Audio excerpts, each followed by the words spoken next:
Há no universo 3 tipos de espíritos: o Espírito Santo de Deus, o espírito do diabo e o espírito humano. Quando se estuda geometria, a gente desenha 2 pontos, um aqui e outro ali. Traçando-se uma linha reta entre esses 2 pontos, a ela damos o nome de primeira dimensão. É justamente isso, uma linha de 2 pontos, uma dimensão. Mas se prosseguirmos acrescentando linhas após linhas, uma ao lado da outra, numa progressão indefinida, temos a segunda dimensão.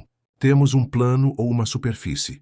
E se amontoamos planos sobre planos numa sucessão indefinida de planos, teremos o que se chama de terceira dimensão, um sólido ou um volume.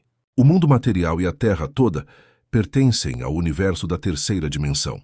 A primeira dimensão, a linha, está contida na segunda dimensão, o plano, e, portanto, é por ela controlada. E a segunda dimensão está incluída na terceira, o cubo, portanto, controlada por ela.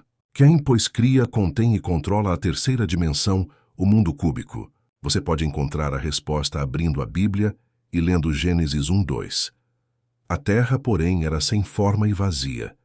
Havia trevas sobre a face do abismo e o Espírito de Deus pairava por sobre as águas. Mas se examinarmos a língua original da Bíblia, esse versículo quer dizer que o Espírito de Deus estava incubando sobre as águas, chocando-as. Este mundo caótico pertence à terceira dimensão, mas o Espírito Santo, que aqui é representado como incubando sobre a terceira dimensão, pertence à quarta. Do mesmo modo, o reino espiritual da fé pertence à quarta dimensão.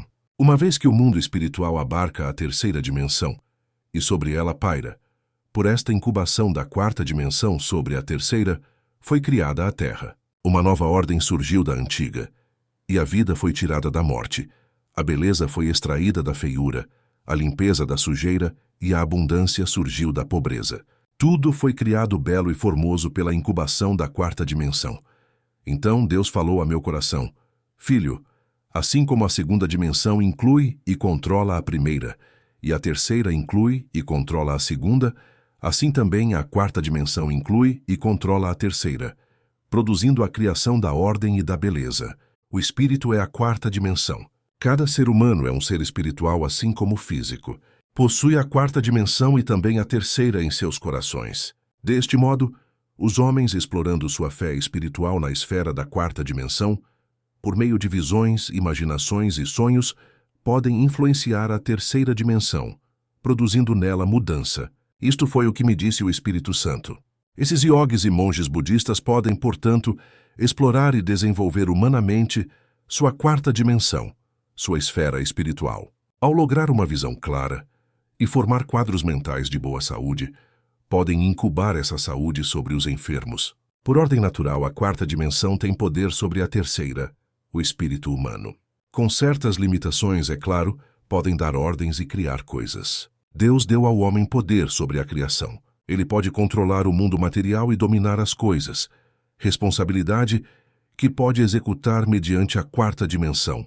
Ora, os incrédulos, explorando e desenvolvendo seu ser espiritual interior de tal maneira, podem executar domínio sobre sua terceira dimensão, que inclui as doenças e enfermidades físicas. Então disse-me o Espírito Santo: Veja os Sokagakai, eles pertencem a Satanás. O espírito humano junta-se ao espírito maligno da quarta dimensão, e com a quarta dimensão maligna, exercem domínio sobre seus corpos e circunstâncias. O Espírito Santo mostrou-me que foi assim que os mágicos do Egito exerciam domínio sobre várias ocorrências, assim como Moisés o fazia.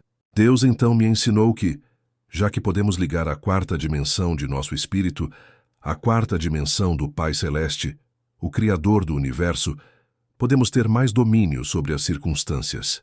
Louvado seja Deus, podemos tornar-nos fantasticamente criativos e podemos exercitar grande controle e poder sobre a terceira dimensão. Depois de receber esta revelação do Senhor, comecei a explicar com facilidade os acontecimentos e milagres das outras religiões. As pessoas às vezes me desafiavam, dizendo que podiam operar os mesmos milagres. Eu, por minha vez, dizia que sabia que podiam porque eles têm a quarta dimensão em seu espírito. Vocês estão desenvolvendo o espírito e exercendo domínio sobre o corpo e sobre as circunstâncias, mas esse espírito não é um espírito que tem salvação. Ainda que possam operar esses milagres, vão para o inferno da mesma forma. Vocês estão ligados à quarta dimensão maligna. A quarta dimensão tem todo o poder para exercer domínio sobre a terceira. Vocês realmente possuem certos poderes limitados, a fim de exercer domínio sobre a terceira dimensão e influenciar as circunstâncias.